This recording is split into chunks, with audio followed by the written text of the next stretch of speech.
Hello people, welcome to the another episode of Logging In.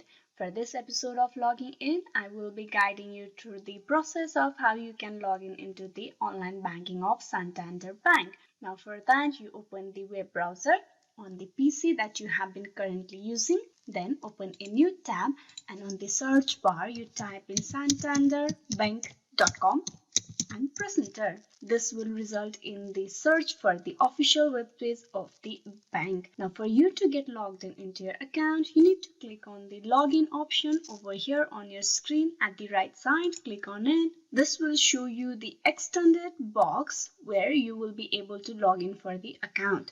Now to log in, you need to click on the user text box and type in your user ID for the bank, and below you type in the password for the account. Once you provide both the information, you tap on login and you will be logged in into the account. If you forgot your user ID or your password, that is the account credential, you can click on the option below that is forgot user ID. I'm going to show you the process of how you can do that.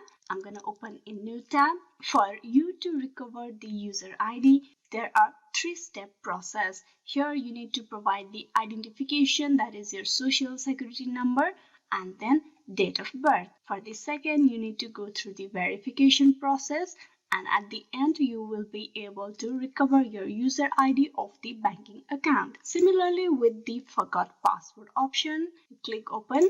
Here also you need to go through the identification, that is providing your user ID, your last SSN digit number, that is the social security number. Then there's verification process, and then after that you will be able to create a new password, that is the recover new password. And with this, your process for the reset your password will be completed and you will be able to retrieve your account. This is how you can easily log in into the Santander online banking account. Please like and subscribe the Logging In channel, and also don't forget to click on bell icon for the notification and updates. Thank you.